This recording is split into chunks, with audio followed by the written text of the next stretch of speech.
الحمد لله الذي خلق السماوات والأرض وجعل الظلمات والنور له الحمد كله أوله وآخره ظاهره وباطنه لا إله إلا الله إله الأولين والآخرين لا إله إلا هو الرحمن الرحيم۔ سب تعریف اللہ کے لیے ہے جس نے آسمانوں اور زمین کو پیدا کیا اور اندھیروں اور روشنی کو بنایا۔ اسی کے لیے سب تعریف ہے، پہلی اور آخری، اول و آخر، ظاہری اور باطنی۔ اللہ کے سوا کوئی معبود برحق نہیں، وہ پہلوں اور پچھلوں کا معبود ہے۔ اللہ کے سوا کوئی معبود برحق نہیں، وہ نہایت مہربان اور بہت زیادہ رحم فرمانے والا ہے۔ اللہ سبحانہ وتعالیٰ کی رحمت کے مظاہر میں سے ہم سب روز مشاہدہ کرتے ہیں کہ اللہ تعالیٰ نے ہمارے لیے بے شمار نعمتیں پیدا کی ہیں، بہت سی نعمتیں۔ کچھ نعمتیں تو ہمیں ظاہر میں نظر آتی ہیں اور کچھ نعمتیں ہمیں نظر بھی نہیں آتی۔ کچھ نعمتوں کو ہم جانتے ہیں لیکن کچھ نعمتوں کو تو ہم جانتے بھی نہیں کہ ہم ان سے کس طرح فائدہ اٹھا رہے ہیں۔ اللہ سبحانہ وتعالیٰ نے ہمیں پیدا کیا، یہ زندگی عطا کی، رزق دیا اور طرح طرح کی نعمتیں دی، بلکہ جو کچھ بھی ہمارے پاس ہے وہ سب کا سب اللہ رب العزت ہی کا دیا ہوا ہے۔ وَمَا بِكُم مِّن نِّعْمَةٍ فَمِنَ اللَّهِ، تمہارے پاس جو بھی کوئی نعمت ہے وہ کہاں سے آئی ہے؟ اللہ سبحانہ وتعالیٰ کی طرف سے ہے۔ اس کے احسانات ہم سب پر اتنے زیادہ ہیں جنہیں شمار نہیں کیا جا سکتا۔ ہم ساری زندگی ان احسانات کو گنتے ہوئے گزار دیں تو احسانات کی لسٹ پوری نہ ہو سکے۔ اللہ سبحانہ وتعالیٰ نے ہمیں وہ بھی دیا جو ہم نے مانگا اور وہ بھی دیا جو ہم نے مانگا ہی نہیں اور ہمیں اس کا پتہ بھی نہیں۔ وَآتَاكُم مِّن كُلِّ مَا سَأَلْتُمُوهُ وَإِن تَعُدُّوا نِعْمَةَ اللَّهِ لَا تُحْصُوهَا إِنَّ الْإِنسَانَ لَظَلُومٌ كَفَّارٌ، اور اس نے تمہیں ہر اس چیز میں سے دیا جو تم نے اس سے مانگی، اور اگر تم اللہ کی نعمتوں کو گننا چاہو، شمار کرنا چاہو تو شمار نہ کر پاؤ گے۔ بلا شبہ انسان یقیناً بڑا ہی ظالم، بہت ناشکرا ہے، یعنی ہم اس کی نعمتوں کا شکر ادا ہی نہیں کر سکتے۔ اگر ساری زندگی بھی سجدے میں پڑے رہیں تو ہم شکر ادا نہیں کر سکتے۔ ان بے شمار نعمتوں میں سے ایک نعمت دنیا میں آتے ہی جس کی ہمیں ضرورت ہوتی ہے وہ ہے کھانا پینا۔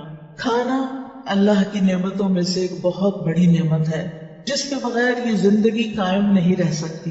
اگر ہم کھانا پینا چھوڑ دیں تو کچھ ہی دن کے بعد ہم دنیا سے بھی رخصت ہو جائیں۔ اس کھانے پر ہماری قوت کا انحصار ہے، اس کھانے پر ہماری زندگی کا انحصار ہے۔ اور یہ کھانا ہمیں کون دیتا ہے؟ ہمارا رازق کون ہے؟ اللہ، الذی اطعمہم من جوع وآمنہم من خوف، وہی جس نے انہیں بھوک سے بچا کر کھانا دیا اور خوف سے بچا کر امن دیا۔ یہ کھانا زمین سے بھی آتا ہے اور آسمان سے بھی یہ رزق برستا ہے۔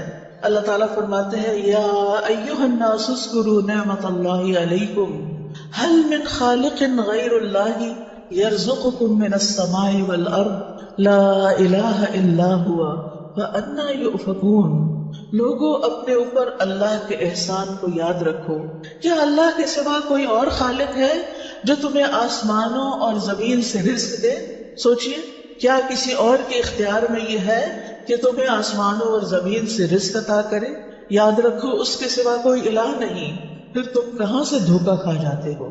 یعنی جب سارے احسان اسی کے ہیں، تمہاری روزی اس کے ہاتھ میں ہے، تو پھر عبادت بھی اسی کی کرو، شکر بھی اسی کا ادا کرو۔ سورۃ النحل میں اللہ تعالیٰ فرماتے ہیں فَكُلُوا مِمَّا رَزَقَكُمُ اللَّهُ حَلَالًا طَيِّبًا وَاشْكُرُوا نِعْمَتَ اللَّهِ إِن كُنتُمْ إِيَّاهُ تَعْبُدُونَ، بس اللہ نے جو تمہیں حلال اور پاکیزہ رزق عطا کیا ہے وہی کھاؤ، اگر تم واقعی اس کی بندگی کرنے والے ہو تو اللہ کی نعمت کا شکر ادا کرو۔ اس سے یہ پتہ چلتا ہے کہ شکر کے بغیر عبادت مکمل نہیں ہوتی۔ شکر کرنا عبادت ہے، شکر کرنے والے سے اللہ راضی ہوتا ہے، شکر کرنے والے کی نعمتوں میں اضافہ ہوتا ہے، شکر کرنے والے کی نعمتیں باقی رہتی ہیں، اور ناشکرا انسان دکھوں اور غموں اور پریشانیوں میں ڈوبا رہتا ہے، اور جو اس کے پاس ہوتا ہے اس کو بھی انجوائے نہیں کر سکتا۔ لہذا جو بھی اللہ نے دیا ہے اس پر ہمیں شکر ادا کرنا ہے۔ اور پھر آپ دیکھیے کہ جو کچھ ہم کھاتے اور پیتے ہیں اس کو صرف کھا ہی نہ لیا کریں، بلکہ ان چیزوں پر غور بھی کیا کریں کہ یہ کیسے پیدا ہوئی، یہ کیسے بنی، یہ کس نے بنائی، یہ کس نے بھیجی، اور یہ میرے لیے جب میں ابھی پیدا بھی نہیں ہوئی تھی، جب ابھی یہ زمین آسمان بھی نہیں بنے تھے، اس وقت میری تقدیر میں یہ لکھا گیا تھا کہ میں اس جگہ بیٹھ کر یہ کھانا کھاؤں گی اور یہ پانی پیوں گی۔ اللہ نے اس وقت سے پلاننگ کی ہوئی ہے، تدبیر کی ہوئی ہے۔ اللہ ہمارا رب ہے، اور رب کون ہوتا ہے؟ خالق، مالک اور مدبر۔ یس، جس نے پیدا کیا، جو ہمارا مالک ہے، اور جس نے ہمارے لیے تدبیر کی کہ میرا بندہ کہاں پیدا ہوگا، کیا کھائے گا، کتنے سال جیے گا، اس کو کس کس چیز کی ضرورت ہے، اور اس نے وہ سب کچھ مہیا کیا، اور پھر ہمیں کہا کہ کوشش کر کے اسے حاصل کر لو۔ اللہ نے وہ تمہارے لیے پیدا کیا ہوا ہے، تمہیں پیدا کیا تو تمہارا رزق بھی پیدا کیا ہوا ہے، اب تم پر ہے کہ تم کتنی کوشش کرتے ہو۔ اللہ تعالیٰ کھانے پینے کی چیزوں پر غور کرنے کے لیے حکم دیتے ہیں سورۃ عبسہ میں، فَلْيَنظُرِ الْإِنسَانُ إِلَىٰ طَعَامِهِ أَنَّا صَبَبْنَا الْمَاءَ صَبًّا ثُمَّ شَقَقْنَا الْأَرْضَ شَقًّا فَأَنبَتْنَا فِيهَا حَبًّا وَعِنَبًا وَقَضْبًا وَزَيْتُونًا وَنَخْلًا وَحَدَائِقَ غُلْبًا وَفَاكِهَةً وَأَبًّا مَتَاعًا لَكُمْ وَلِأَنْعَامِكُمْ۔ تو اللہ سبحانہ وتعالیٰ کیا فرماتے ہیں کہ انسان کو چاہیے کہ وہ اپنے کھانے کی طرف دیکھے۔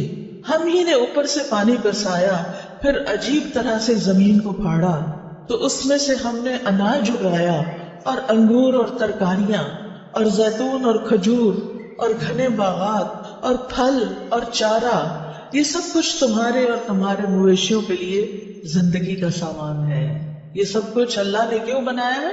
تاکہ تمہاری زندگی باقی رہے اور تمہارے جانوروں کی بھی زندگی، کیونکہ کچھ خوراک تو ہم براہ راست زمین سے حاصل کر لیتے ہیں، لیکن کچھ خوراک زمین کی ہمارے جانور کھاتے ہیں، پھر ہم ان کا دودھ پیتے ہیں، ان کا گوشت کھاتے ہیں، ان کے انڈے کھاتے ہیں، یعنی انڈائریکٹلی وہ خوراک ہمارے پاس آ جاتی۔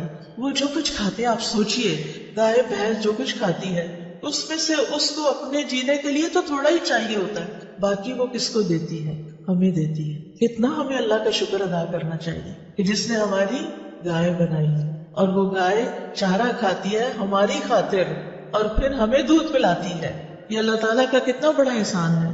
دودھ اگر زمین سے نکلتا تو اس کو صاف کرنا کتنا مشکل ہوتا، اور اگر بارش کی شکل میں آسمان سے برستا تو ہمارے گھر بار سب پہ دودھ برس رہا ہوتا۔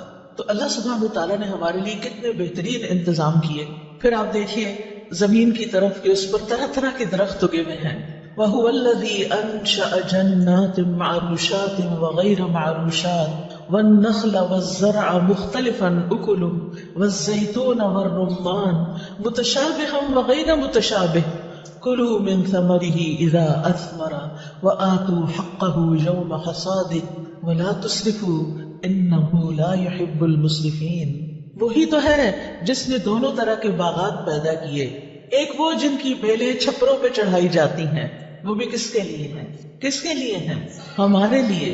دوسرے وہ درخت جو خود اپنے تنے پہ کھڑے ہوتے ہیں، یعنی کچھ تو اپنے تنے پہ کھڑے نہیں ہو سکتے، سہارا لے کے اوپر جاتے ہیں اور پھر ہمارے لیے پھل پیدا کرتے ہیں۔ نیز کھجوریں اور کھیتیاں پیدا کی جن سے کئی طرح کے معقولات حاصل ہوتے ہیں۔ نیز اس نے زیتون اور انار پیدا کیے جن کے پھل اور مزے ملتے جلتے بھی ہوتے ہیں اور مختلف بھی ہوتے ہیں، کوئی کھٹا، کوئی میٹھا، کوئی درمیانہ۔ جب یہ درخت پھل لائیں تو ان سے خود بھی کھاؤ، اور فصل کاٹتے وقت ان میں سے اللہ کا حق بھی ادا کرو، یعنی سارا خود ہی نہ کھا جاؤ، بلکہ ان کو بھی دو جو محروم ہیں، ان کو بھی دو جو سوالی ہیں، جو ضرورت مند ہیں، کیونکہ انسان کے کھانے میں، انسان کے رزق میں اوروں کا بھی حصہ ہے۔ اور بے جا خرچ نہ کرو، کیونکہ اللہ اسراف کرنے والوں کو پسند نہیں کرتا۔ پھر اسی طرح سورۃ النحل میں اور کھیتیوں اور سبزیوں وغیرہ کا بھی ذکر کیا گیا۔ وَمِن ثَمَرَاتِ النَّخِيلِ وَالْأَعْنَابِ تَتَّخِذُونَ مِنْهُ سَكَرًا وَرِزْقًا حَسَنًا إِنَّ فِي ذَلِكَ لَآيَةً لِقَوْمٍ يَعْقِلُونَ۔ نیز کھجور اور انگور کے پھلوں سے ہم تمہیں ایک مشروب پلاتے ہیں جسے تم نشہ آور بھی بنا لیتے ہو اور عمدہ رزق بھی. یعنی لوگ کھجور سے اور انگور وغیرہ سے ڈرنک بھی بنا سکتے ہیں، کھجور سے ملک شیک بنا سکتے ہیں، خود کھجور سے نبیذ بنتا ہے، اور اسی طرح انگور سے بھی جوس بنتا ہے، کھانے کے کام بھی آتا ہے. لیکن بہت سے لوگ اللہ کی اس نعمت کو صحیح طرح استعمال کرنے کی بجائے اس سے شراب بنا کے پیتے ہیں. وہ فطرت سے ہٹے ہوئے ہیں، وہ اپنے آپ کو نقصان دیتے ہیں، نشہ آور چیز بنا لیتے ہیں. اور نشہ ہمارے دین میں حرام ہے. سب کو پتا ہے؟ کس کس کو پتا ہے کہ نشہ حرام ہے؟ ہاں الحمدللہ پیچھے تک سب کو پتا ہے. لیکن افسوس یہ کہ آج ہمارے ینگسٹرز بے دریغ نشہ استعمال کر رہے ہیں. کالجز کے اندر، یونیورسٹیز کے اندر، حتیٰ کہ ہائی اسکولز کے اندر بچے نشہ کرنا شروع ہو گئے. نشہ حرام ہے. اللہ نے ہمیں عقل دی ہے اور عقل ہی انسان کی خوبصورتی کا باعث ہے. یعنی جو بے عقل انسان ہوتا ہے اس کی طرف کوئی توجہ نہیں کرتا، اس کی کوئی بات نہیں سنتا. تو عقل جو ہے اس کو استعمال کر کے ہی ہمیں جینے کا ڈھنگ آتا ہے، اسے استعمال کر کے ہی ہم دین کا علم حاصل کرتے ہیں. اسی عقل کے ذریعے ہم اللہ تعالیٰ کو بھی پہچانتے ہیں. اور اگر یہ عقل ہی ماری جائے تو پھر ہم کس کام کے رہے؟ ہم نے اپنے آپ کو خود ہی نقصان پہنچایا. تو اس لیے بہت ضروری ہے کہ کوئی چیز اس عقل کو خراب کرنے والی نہ ہو. پھر اسی طرح اللہ تعالیٰ نے خالص دودھ ہمیں پلایا. وَإِنَّ لَكُمْ فِي الْأَنْعَامِ لَعِبْرَةً نُسْقِيكُم مِّمَّا فِي بُطُونِهِ مِن بَيْنِ فَرْثٍ وَدَمٍ لَبَنًا خَالِصًا سَائِغًا لِلشَّارِبِينَ. اور بلا شبہ تمہارے لیے چوپایوں میں بڑی عبرت ہے. ہم ان چیزوں میں سے جو ان کے پیٹوں میں ہیں، گوبر اور خون کے درمیان سے تمہیں خالص دودھ پلاتے ہیں. دیکھو کہاں سے آتا ہے یہ دودھ، جو پینے والوں کے لیے حلق سے آسانی سے اتر جانے والا. یعنی دودھ پینے میں کسی کو مشکل پیش نہیں آتی. چھوٹے چھوٹے بچے بھی دودھ آرام سے پی جاتے ہیں، ان کے حلق سے آسانی سے اتر جاتا ہے. یہاں پر اللہ تعالیٰ لبن کے ساتھ ایک لفظ استعمال فرما رہے ہیں، لبناً خالصاً. لیکن انسان نے اپنے اوپر کیا ظلم کیا؟ پانی ملا دیا، اور بعض اوقات کچھ اور چیزیں بھی ملا دی، کچھ اور پاؤڈر بھی ملا دیا ان کو گاڑھا کر کے بیچنے کے لیے دھوکہ دے کر. کیا ایسی آمدنی حلال ہوگی؟ نہیں. اس لیے آپ کے گھر میں آپ کے بھائیوں، آپ کے والد اگر کوئی بھی دودھ سے متعلق کام کرتا ہے تو اس کو ضرور یہ بات بتائیے کہ ملاوٹ کرنا، دھوکہ دینا اللہ تعالیٰ کے حکم کی نافرمانی ہے. اور اس طریقے سے اگر ہم پیسے کماتے ہیں تو وہ حرام ہے. اور جب حرام مال انسان کے کھانے میں شامل ہو جاتا ہے تو انسان کی نماز قبول نہیں ہوتی، انسان کی عبادت قبول نہیں ہوتی، انسان طرح طرح کی مصیبتوں کا شکار ہو جاتا ہے. حرام خیر نہیں لاتا، حرام خیر نہیں لاتا. اس لیے اپنے کھانے پینے سے حرام بھی نکالنا ہے. وہ حرام بھی جو بظاہر حرام نظر آتا ہے، اور وہ حرام بھی جو حرام مال کے ذریعے حرام ہو جاتا ہے. اس لیے آپ دیکھیے کہ دودھ ایک مکمل غذا ہے جس پر ہمارے بچوں کی نشو و نما کا انحصار ہے. ہماری خواتین کے لیے اور مردوں کے لیے کیلشیم فراہم کرتا ہے، اور بھی بہت سی غذائیتیں ہیں اس میں. اگر دودھ خالص ہی نہ رہے تو آپ دیکھیے کہ ہم اپنے ہی جیسے انسانوں پر، خود اپنے ہی بچوں پر کیسا ظلم ڈھا رہے ہیں. اور ہمارے اس ظلم کی وجہ سے جو بیمار ہوگا، جو پریشان ہوگا، جس کو بھی نقصان پہنچے گا، قیامت کے دن وہ آ کے ہمارا دامن پکڑے گا، پھر ہمیں اپنے عمل میں سے اس کو دینا پڑے گا. تو بہتر ہے کہ ہم دنیا میں ہی اپنے اعمال کی اصلاح کر لیں اور ہم کھانوں میں ملاوٹ کرنا چھوڑ دیں. پھر اسی طرح اللہ تعالیٰ نے بہترین غذاؤں کا ذکر کرتے ہوئے شہد کا ذکر کیا. اب آپ دیکھیں کن کن چیزوں کا ذکر ہو چکا ہے: سبزیاں، پھل، دودھ، جوس اور شہد. شہد اور شہد ہم دیکھیے کہ اللہ تعالیٰ نے کتنا زبردست کارخانہ لگایا ہے شہد بنانے کا، اور کتنی چھوٹی سی مخلوق کو ہمارے لیے شہد بنانے پہ لگا دیا. وہ کتنا رس پیتی ہے اور اس میں سے خود کیا لیتی ہے، خود اس کی ضرورت کتنی تھوڑی سی ہے، اور باقی وہ ساری محنت آپ کے لیے کرتی ہے. ہزاروں میل کا سفر اڑ اڑ کے طے کرتی ہے، طرح طرح کے پھولوں پہ بیٹھتی ہے، رس چوستی ہے، لا کے اپنے چھتے میں ڈالتی ہے، اور پھر اس کو موم سے پیک کر کے آپ تک پہنچاتی ہے. پہلے اس کو پی لیتی ہے، پھر اس کو کنورٹ کرتی ہے شہد میں اور اس کو بھرتی ہے ان ڈراپس کے اندر، اور پھر اس چھتے کے ذریعے وہ شہد آپ تک پہنچتا ہے. افسوس یہ کہ ہم نے شہد میں بھی ملاوٹ کرنی شروع کر دی. گڑ اور چینی گھول کے رکھ دیتے ہیں کہ مکھیاں وہی پی لیں اور اسی سے شہد بنا دیں. تو وہ ایک طرح سے ہم دوبارہ کیا کھا رہے ہوتے ہیں، دوبارہ وہی شوگر کھا رہے ہوتے ہیں اور وہی چیزیں استعمال کر رہے ہوتے ہیں. یہ بھی درست نہیں.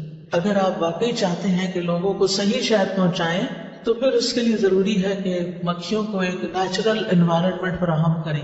ایسے باغوں میں، ایسی جگہوں پر جہاں پر پھول ہوں، پھل ہوں، وہاں پر چھتے لگائیں تاکہ نیچرل جو ہنی ہے وہ دستیاب ہو لوگوں کو، اور اس کے سارے فائدے جو بتائے گئے ہیں. شہد میں صرف غذا نہیں بلکہ شفا بھی ہے. کیا ہے؟ شفا بھی ہے. اور یہ ہمیں کون بتا رہا ہے کہ اس میں شفا ہے؟ اللہ سبحانہ و تعالی. لہٰذا ہمیں اس بات پر پورا یقین ہونا چاہیے. تو جو شہد خالص ہوگا، جو شہد اچھا ہوگا، اس میں انشاءاللہ ضرور شفا ہوگی. اور انسان کے اندر مختلف بیماریوں کی وجہ سے جو بیکٹیریاز وغیرہ رہ جاتے ہیں ان کو بعض اوقات اینٹی بایوٹک سے بھی نہیں صحیح کیا جا سکتا.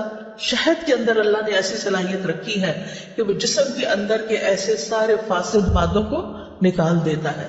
اس لیے اپنی زندگی میں یہ جن جن چیزوں کا ذکر آ رہا ہے نا، جتنا جتنا اللہ تعالیٰ توفیق دے، جیسے کچی سبزیاں ہیں، پھل ہیں، اور اس کے علاوہ دودھ ہے اور پھر شہد ہے، ان چیزوں کو اپنی غذا میں شامل کریں. یہ نہیں کہ ساری اکٹھی کر کے ایک ہی دفعہ کھا لینی ہے، یعنی مختلف اوقات میں. کیونکہ اب ہم اصل غذاؤں کو چھوڑ کر کس طرف جا رہے ہیں؟ جنک کی طرف، فاسٹ فوڈ کی طرف. اور اس میں بعض اوقات ایسے کیمیکلز ہوتے ہیں کہ جو صحت کے لیے انتہائی نقصان دہ ہوتے ہیں، اور اس سے ایسی ایسی بیماریاں جنم لیتی ہیں جو مہلک ہوتی. مہلک کا مطلب ہلاک کرنے والی ہوتی ہیں. تو ہمیں کیا کرنا ہے؟ Back to basics. جو اللہ تعالیٰ نے ہمارے لیے پیدا کیا ہے واپس اس کی طرف پلٹنا ہے. بہت سی بچیوں کو دیکھا گیا ہے ہمیں دودھ سے اسمیل آتی. آپ کو یاد ہے نبی صلی اللہ علیہ وسلم جب معراج پر تشریف لے گئے تھے تو اس وقت آپ کو دو چیزیں پیش کی گئی تھی. وہ کیا تھی؟ شراب اور دودھ. آپ نے کیا اختیار کیا؟ دودھ. آج ہمارے سامنے کوئی پیپسی اور دودھ کا گلاس رکھے، ہم کیا اٹھائیں گے؟ کیا واقعی ہم نبی صلی اللہ علیہ وسلم کی سنت کو فالو کر رہے ہیں؟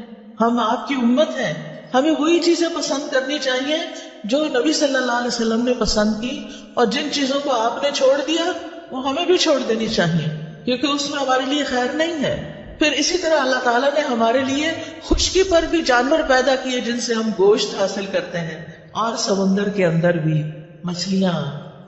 لیکن افسوس یہ کہ اب جس طریقے سے مچھلیوں کو پالا جا رہا ہے اور جس طرح کی غذا انہیں دی جا رہی ہے، یا سمندر کے اندر بھی جس طرح کی پولوشن انسان نے پھیلا دی ہے، اس کی وجہ سے مچھلیاں بھی بیمار ہو گئی ہیں اور سمندری جانور تکلیف کا شکار ہیں اور مر رہے ہیں. تو یہ انسان نے سمندر میں بھی ظہر الفساد فی البر والبحر، خشکی میں بھی فساد پھیلا دیا اور سمندر میں بھی پھیلا دیا. بہرحال مچھلی کھانے کے اپنے فوائد ہیں. یہ فوائد تو آپ گوگل کر کے بھی معلوم کر سکتے ہیں. لیکن چونکہ آپ خواتین ہیں، مینیو گھر کا آپ نے بنانا ہوتا ہے، پکانا آپ نے ہوتا ہے، سرو آپ نے کرنا ہوتا ہے، بچے آپ نے پالنے ہیں، انہیں آپ نے کھلانا ہے. اللہ کے واسطے بچوں کو فیڈر میں چائے بھر کے نہ دیں، ان کو صبح سویرے پیپسی نہ پلائیں، ان کو بہلانے کے لیے کینڈیز اور چاکلیٹس دے کے نہ خوش کر دیں. پچھلے کئی دنوں سے میں چونکہ علم ٹور پر ہوں، مختلف جگہوں پر جا رہی ہوں، مختلف لوگوں سے ملنے کا اتفاق ہو رہا ہے. اب ایک خاتون آئی، ان کے ساتھ چھوٹی سی بچی تھی. الحمدللہ کھانے کو بہت کچھ تھا، جو کچھ بھی اس بچی کے سامنے رکھا گیا اس نے نہیں کھایا. باقی بچے کھانا وانا کھا رہے تھے، وہ بچی نے کھانا نہیں کھایا. میں نے کہا یہ کیا کھاتی ہے؟ پتہ چلا یہ صرف بسکٹ اور پیسٹری وغیرہ کھاتی ہے، یہ کھانا نہیں کھاتی. اور بالکل کمزور سی بچی. دیکھ کے مجھے اتنا رحم آیا کہ جب یہ بڑی ہوگی تو یہ کس طرح بچے پیدا کرے گی، کس طرح ان کو پالے گی، کس طرح سنبھالے گی، کیا بنے گا اس کا. کیونکہ ہمارے جسم کو ان ساری چیزوں کی ضرورت ہے جو اللہ نے ہمارے لیے پیدا کی ہے. ان کو ہمارے لیے اللہ نے پیدا کیا، لہٰذا ان کو استعمال کرنے میں اس کا شکر ادا کرنا ہے. یہ بھی شکر ادا کرنے کا ایک ذریعہ ہے کہ ہم ان نعمتوں کو استعمال کریں اور صحیح طور پر استعمال کریں. بہت سی بچیاں فش بھی نہیں کھاتی. کیا ہے؟ اسمیل آتی. اگر ایسا ہی مسئلہ ہے، اسمیل آتی ہے، تو آپ مچھلی کو پکانے کا وہ طریقہ سیکھیں جس سے مچھلی کی اسمیل چلی جائے.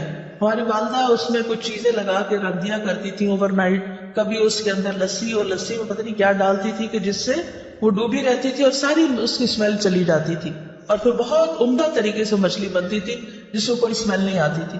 آج کل تو کچھ مشکل نہیں ہے، جو چیز آپ کے گھر سے نہیں سکھائی گئی وہ آپ یوٹیوب سے سیکھ لیں۔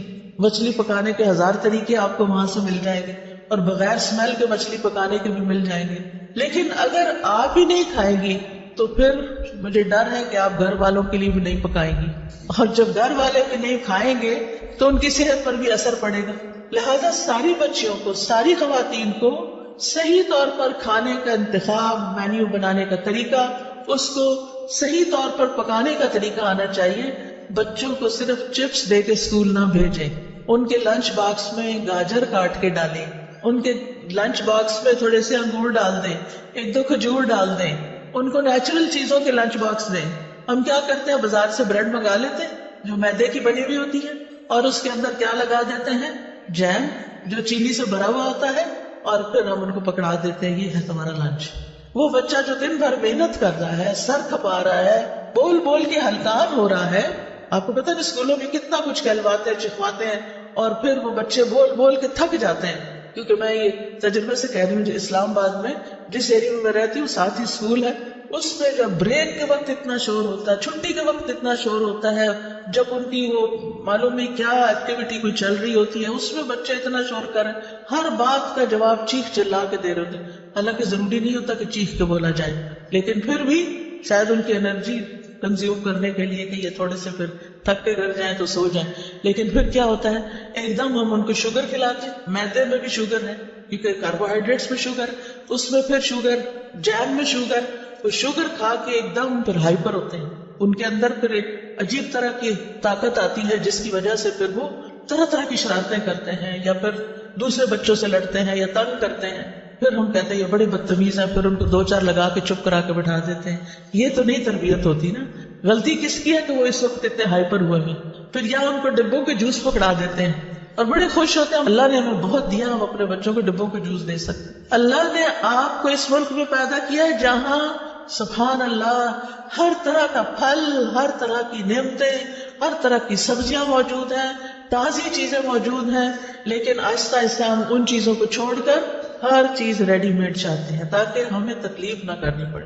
تو کون صبح صبح گاجر چھیلے اور کاٹے اور ان کے ڈبے میں ڈالے، ان کو ہی سکھا دیں، وہ خود ہی کاٹ لیا کریں، کیونکہ کچھ مائیں بڑی عقل مند ہوتی، وہ بچپن میں بچوں کو، اور میں یہ خود مشاہدہ دیکھ کر آئی، میری بھانجی ہے اور اس کا چھوٹا سا بچہ، میں اس سے ملاقات کرنے کے لیے 2-2.5 سال کا بچہ، تو ہم لوگ بیٹھے ہوئے تھے، کعبہ بنا کر لائی، اور اس بچے نے، اتنے چھوٹے بچے نے ایک کپ میں سے چائے کا چمچ بھرا، دوسرے میں ڈالا، دوسرے، جیسے اسکول میں ایکٹیویٹی کرتے ہیں، وہ الوداع کے بچوں کا جو سیکشن ہے اس میں آتا ہے، تو وہ ان کو سکھاتے ہیں کہ چیزیں پور کیسے کرتے ہیں، چیز اٹھاتے کیسے ہیں، چیز رکھتے کیسے ہیں۔ وہ مسئلہ اتنی موٹر سکلز اتنی زیادہ بہترین ہو جاتی ہیں کہ بچے چھوٹی عمر میں ہی خود کھانا سیکھ جاتے ہیں، خود اٹھانا سیکھ جاتے ہیں، کاٹنا سیکھ جاتے ہیں، جوڑنا توڑنا سیکھ جاتے ہیں، ترتیب سے رکھنا سیکھ جاتے ہیں۔ یہ ساری چیزیں بچپن میں آپ بچوں کو گھر میں بھی سکھا سکتی ہیں، ضروری نہیں کہ اس کے لیے آپ ان کو الوداع کی مونٹیسری میں ہی بھیجیں۔ آپ کا ہر گھر خود ایک مونٹیسری ہونا چاہیے، ایک تربیت گاہ ہونا چاہیے، لیکن اس کے لیے تو پھر ماں کو خود پہلے سیکھنا ہوگا نا۔ ہم بچیوں کو اتنا کچھ پڑھا دیتے ہیں لیکن ان کو ماں بننا نہیں سکھاتے، ان کو گھر داری نہیں سکھاتے۔ اس سے اچھی تو ہماری نانی دادی وغیرہ تھی کہ جنہوں نے ہماری ماؤں کو، اور پھر ہماری ماؤں نے ہمیں اسٹرکٹ طریقے سے سختی کے ساتھ پالا، اور کچھ چیزوں کے اوپر بہت ہی ڈسپلن کیا کہ یہ تو کرنی ہی پڑے گی، یہ تو کرنی، سلائی بھی آنی چاہیے، بٹن لگانا آنا چاہیے، کاج بنانا آنا چاہیے۔ اب یہ چیزیں بھی نہیں ہیں۔ اچھا بٹن ٹوٹ گیا، اٹھا دو، دے دو یہ کسی کو کپڑا۔ یہ سلائی اجڑ گئی، اب ہمارے گھر میں تو مشین بھی نہیں ہوتی ہے تو چلانی نہیں آتی، دھاگا ہی نہیں ڈالنا آتا۔ یعنی اگر کسی بچے کو کہنا نا مشین میں دھاگا ڈالو تو اس کو دھاگا نہیں اب ڈالنا آئے گا، کیونکہ یہ چیزیں، یہ فن، یہ اسکلز ناپید ہو گئی۔ اب کیا اس کی جگہ آ گیا موبائل، اب وہ خوب چلانا آ گیا، اب مشین کون چلائے بیٹھ کے، اب تو یہ صرف ایک فن رہ گیا۔ تو اب اس کا نتیجہ کیا ہوتا ہے کہ اب ہمیں ہر سیزن میں نئے کپڑے چاہیے، کیونکہ پہلے کیا ہے، پھٹ گئے، پھٹے نہیں ادھڑے ہیں، ادھڑنے اور پھٹنے کا بھی ہمیں فرق نہیں پتا چلتا۔ اب وہ نکالے جاتے ہیں، پھر کہتے ہیں کیا کریں، تنخواہ پوری نہیں ہوتی۔ کیسے پوری ہو جب آپ کے خرچ کرنے کا انداز یہ ہے؟ تو پھر یہاں تو لاکھوں بھی آئے تو پورے نہیں پڑیں گے۔ تو اللہ سبحانہ وتعالیٰ مسرفین کو پسند نہیں کرتا، فضول خرچ لوگوں کو پسند نہیں کرتا۔ تو ہمارے پاس ملینز بھی ہوں، ہم بلینئر بھی ہوں، تب بھی ہمیں اچھے طریقے سے سلیقے سے خرچ کرنا چاہیے، چیزوں کو ضائع نہیں کرنا چاہیے، کیونکہ اللہ تعالیٰ کو ایسے لوگ پسند نہیں ہیں۔ اللہ تعالیٰ نے یہ ساری ریسورسز ہمیں اس لیے نہیں دیے کہ ہم ان کو ایسے تیسے استعمال کر کے ضائع کر کے پھینک دیں۔ ان نعمتوں کا شکر ادا کریں، اور شکر ادا کرنے کے لیے سب سے پہلے یہ سوچیں کہ اللہ نے مجھے دی ہے، میرے رب نے پیدا کی ہے، میرے رب نے میرے لیے یہ بھیجی ہے۔ جیسے حضرت ابراہیم علیہ السلام کیا کہتے تھے؟ والذی یطعمنی ویسقینی، وہی ہے جو مجھے کھلاتا اور پلاتا ہے۔ کبھی ہم نے بھی کہا وہی ہے جو مجھے کھلاتا اور پلاتا ہے؟ کسی دن کھانے کی میز پہ بیٹھ کے ضرور کہیں وہی ہے جو مجھے کھلاتا اور پلاتا ہے۔ ہمارے اندر یہ یقین ہونا چاہیے کہ جو کھانا ہم کھا رہے ہیں، جو پانی ہم پیتے ہیں، جو چیز ہمیں ملتی ہے، وہ دراصل اللہ سبحانہ وتعالیٰ ہی کی طرف سے ہوتی ہے، وہی عطا کرتا ہے۔ لہٰذا ہم اسی کے شکر گزار بنے۔ رب کا شکر ادا کر بھائی، جس نے ہماری گائے بنائی۔ پھر آپ دیکھیں کہ شکر کیسے ادا ہوتا ہے اور شکر کیوں کرنا چاہیے۔ ایک تو پہلے میں نے بتایا کہ شکر کرنے سے اللہ سبحانہ وتعالیٰ نعمتیں بڑھا دیتے ہیں، باقی رکھتے ہیں اور زیادہ دیتے ہیں، اور اس کے علاوہ شکر ادا کرنے سے اللہ بندے سے راضی ہو جاتا ہے۔ حدیث میں آتا ہے اللہ تعالیٰ اس بندے سے راضی ہو جاتا ہے جو ایک لقمہ بھی کھائے تو اس پر اللہ کا شکر ادا کرے، یا جو مشروب کا ایک گھونٹ بھی پیے تو اس پر اللہ کا شکر ادا کرے۔ یعنی اللہ سبحانہ وتعالیٰ کا شکر کس بات پر ادا کرنا ہے، کب ادا کرنا ہے؟ ایک گھونٹ پانی یا دودھ یا شربت کچھ بھی پی کے، یعنی آپ دیکھیں کہ اگر ایک گھونٹ پانی انسان نے پیا تو کتنی دیر لگتی ہے الحمدللہ کہنے میں؟ اتنی دیر لگی، سیکنڈ کی بات ہے۔ اگر سیکنڈ میں رب راضی ہو سکتا ہے تو پھر اور کیا چاہیے؟ اللہ تعالیٰ اس بندے سے راضی ہو جاتا ہے جو ایک لقمہ کھاتا ہے اور الحمدللہ کہتا ہے۔ دعا کرے اللہ تعالیٰ ہمیں توفیق دے کہ ہر گھونٹ کے بعد اور ہر لقمے کے بعد ہمارے دل سے الحمدللہ نکلے، کیونکہ اس سے نعمتوں میں اضافہ ہوگا، کبھی کمی نہیں ہوگی۔ پھر اسی طرح آپ دیکھیں شکر گزار کو بلند مقام ملتا ہے۔ ابو ہریرہ رضی اللہ عنہ روایت کرتے ہیں آپ صلی اللہ علیہ وسلم نے فرمایا کھانے والا شکر گزار صبر کرنے والے روزہ دار کے برابر ہے۔ مثلاً آپ دو لوگ ہیں، ایک نے روزہ رکھا ہوا ہے، اجر مل رہا ہے اس کو، آپ کھا رہے ہیں، آپ کھا کے کہتے ہیں الحمدللہ اللہ تیرا شکر، دونوں برابر ہو گئے۔ روزے والا اور شکر گزار ایک جیسے ثواب پانے والے ہو گئے۔ یہ شکر کو معمولی چیز نہیں، لیکن یہ کرنا مشکل ہے، بہت کم لوگ شکر ادا کر پاتے ہیں۔ اللہ تعالیٰ فرماتے ہیں وَقَلِيلًا قَلِيلًا مَا تَشْكُرُونَ، کتنا کم تم شکر ادا کرتے، اور یہ واقعی کم ادا کرتے ہیں۔ اللہ ہمیں شکر گزار بندوں میں شامل کر لے، اور ہر نماز کے بعد یہ دعا مانگا کرے رب اعنی علی ذکرک وشکرک وحسن عبادتک۔ اللہ ہمیں شکر گزار بندہ بنا، اور شکر ادا کرنے کے لیے ہم صرف زبان سے شکر ادا نہیں کریں، ہم عبادت بھی خوبصورت کریں، کیونکہ عبادت بھی دراصل شکر ادا کرنے کا ایک طریقہ ہے۔ قیامت کے دن بندے کا سب سے پہلے حساب یہ ہوگا، اس سے کہا جائے گا کیا میں نے تیرے جسم کو تیرے لیے درست نہیں کیا تھا؟ کیا میں نے تجھے ٹھنڈے پانی سے سیراب نہیں کیا تھا؟ یعنی پینے کو دیا تھا نا، پھر پی کے تم نے کیا کیا؟ یعنی شکر ادا کیا یا نہیں؟ اور اسی طرح معمولی نعمتوں کا بھی سوال ہوگا ثم لتسألن یومئذ عن النعیم، پھر تم سے اس دن نعمتوں کے بارے میں ضرور سوال ہوگا۔ اگر ہم شکر ادا کرتے رہے تو ہمارے لیے نجات ہوگی، اور اگر شکر ادا نہیں کیا تو پوچھو گی کہ کیوں نہیں کیا۔ اب کھانے پر شکر ادا کرنے کے طریقے کیا ہیں؟ نمبر 1، کھانے کا انتخاب، سلیکشن، حلال اور طیب۔ پہلا کام کیا کرنا ہے آپ نے؟ حلال اور طیب۔ اللہ تعالیٰ فرماتے ہیں یا ایھا الناس کلوا مما فی الارض حلالا طیبا ولا تتبعوا خطوات الشیطان انہ لکم عدو مبین۔ اے لوگو، ان چیزوں میں سے جو زمین میں ہے حلال اور پاکیزہ کھاؤ، اور شیطان کے قدموں کی پیروی نہ کرو۔ شیطان کیا چاہتا ہے کہ انسان کو کھانے کے راستے سے بہکائے اور اس کو حلال نہ کھانے دے، اور بعض اوقات ہم حلال کا اہتمام کر لیتے ہیں لیکن طیب کا اہتمام نہیں کرتے۔ لہٰذا اللہ سبحانہ تعالیٰ کا یہ حکم ہے ساری انسانیت کو۔ پھر تمام رسولوں کو اور اہل ایمان کو طیب کھانے کا حکم دیا گیا، رسول اللہ صلی اللہ علیہ وسلم نے فرمایا بے شک اللہ پاک ہے اور پاک ہی قبول کرتا ہے، اور بے شک اللہ نے مومنوں کو بھی وہی حکم دیا ہے جو اس نے رسولوں کو دیا. بس اللہ تعالیٰ نے فرمایا یا ایھا الرسل کلوا من الطیبات واعملوا صالحا، اور اللہ تعالیٰ نے فرمایا یا ایھا الذین آمنوا کلوا من طیبات ما رزقناکم. تو دونوں کو کیا حکم ہے؟ پاک چیزیں کھاؤ، جو ہم نے پاک رزق دیا اس میں سے کھاؤ. رسول اللہ صلی اللہ علیہ وسلم نے فرمایا بے شک مومن کی مثال شہد کی مکھی کی طرح ہے، جو پاکیزہ چیز کھاتی ہے پاکیزہ رس خارج کرتی ہے، اور جس پھول پتے پہ بیٹھتی ہے نہ وہ ٹوٹتا ہے نہ خراب ہوتا ہے. ایسا ہوتا ہے مومن. ہم سب بھی کہتے ہیں ہم بھی مومن ہیں. کیا ہمارے اندر یہ کوالٹی ہے کہ پاکیزہ صاف ستھری چیز کھائیں؟ باسی اور گلی سڑی اور گندی اور خراب اور وہ جو ہماری صحت کو خراب کر دے اس کو چھوڑ دیں. اور پھر جس جگہ بھی ہم بیٹھے وہاں کیسے بیٹھے کہ جب اٹھے تو صاف ستھری جگہ چھوڑ کے جائیں. یہ نہیں کہ ٹیشو پیپر چھوڑ دیں اور اپنی کو پینسل وہیں چھوڑ جائیں اور جیکٹ اتار کے رکھی تھی وہی وہاں بھول جائیں، اور کوئی گھڑی یا سیل یا اور پھر انتظامیہ کو تنگ کریں وہ ہماری چیز وہاں رہ گئی تھی اب وہ کہاں ہے. وہ کیا جانے، صرف آپ ہی تو نہیں تھے نا وہاں، اور بھی تو لوگ تھے. تو اس لیے شہد کی مکھی سے تشبیہ دی کہ جس چیز میں بیٹھتی ہے نہ وہ ٹوٹتی ہے نہ خراب ہوتی ہے. پھر اسی طرح رزق میں جو طیب کا اہتمام ہے اس کے بارے میں ہم سب کو کانشیس ہونا چاہیے کہ غذاؤں کے بارے میں ہمارے پاس صحیح انفارمیشن ہو. کیا کیا چیز میرے مزاج کے خلاف. ماشاءاللہ گجرانوالہ میں تو بہت سے اچھے اچھے حکیم ہیں. یہ حکیم لوگ بتاتے ہیں کہ آپ کا مزاج کیا ہے. آپ کا مزاج صداوی ہے یا دموی ہے یا عصبی ہے، یعنی آپ کو اس مزاج کے مطابق کیا کھانا چاہیے کیا نہیں کھانا چاہیے. آپ سب کو کس چیز کا پتہ ہونا چاہیے؟ سب کو کیا پتہ ہونا چاہیے؟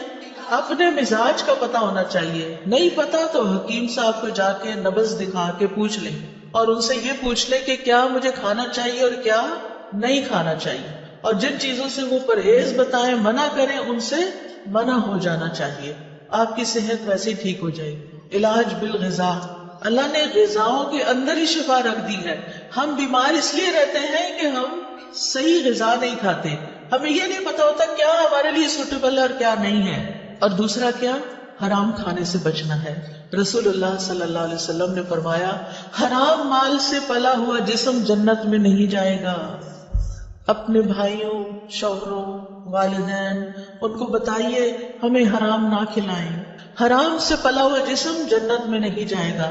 ایک اور جگہ پر آتا ہے آپ نے فرمایا اے کعب بن عجرہ، وہ گوشت اور خون جنت میں داخل نہیں ہوگا جو حرام پر پلا بڑھا، وہ جہنم کا زیادہ مستحق ہے. تو شکر ادا کرنے کے لیے کیا کرنا ہے؟ حرام چھوڑ دینا ہے، حرام نہیں کھانا. پھر کھانے سے پہلے کیا پڑھنا چاہیے؟ بسم اللہ. رسول اللہ صلی اللہ علیہ وسلم نے فرمایا جب تم میں سے کوئی بھی کھانا کھانے لگے تو بسم اللہ پڑھ لے. اگر شروع میں یاد نہ رہے تو درمیان میں جہاں یاد آئے بسم اللہ فی اولی و آخری. کھانا بیٹھ کے کھانا چاہیے یا کھڑے کھڑے کھانا چاہیے؟ سب کو پتا ہے. کس کس کو پتا ہے کھانا بیٹھ کے کھانا چاہیے؟ ماشاءاللہ. کھانا اور پانی بھی بیٹھ کے. انس رضی اللہ عنہ بیان کرتے ہیں نبی صلی اللہ علیہ وسلم نے اس بات سے منع فرمایا کہ کوئی شخص کھڑے ہو کر پیے، چاہے دودھ ہو چاہے پانی ہو چاہے کچھ اور ہو.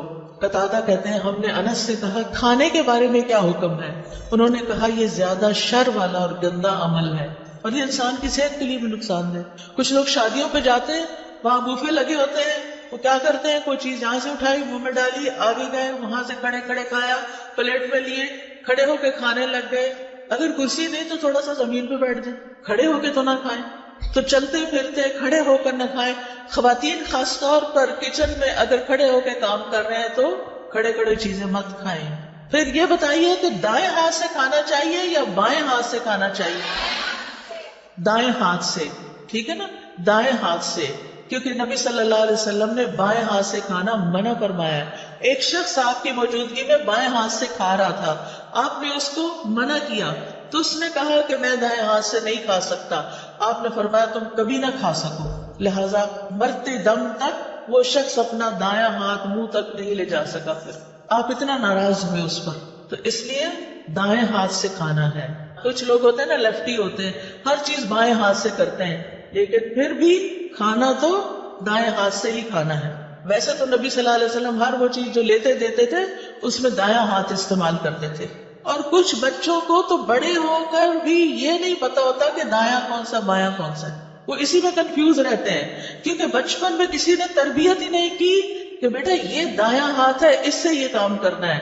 کچھ کام ہماری زندگی میں دائیں ہاتھ کے ہیں اور کچھ کام ہماری زندگی میں بائیں ہاتھ کے ہیں.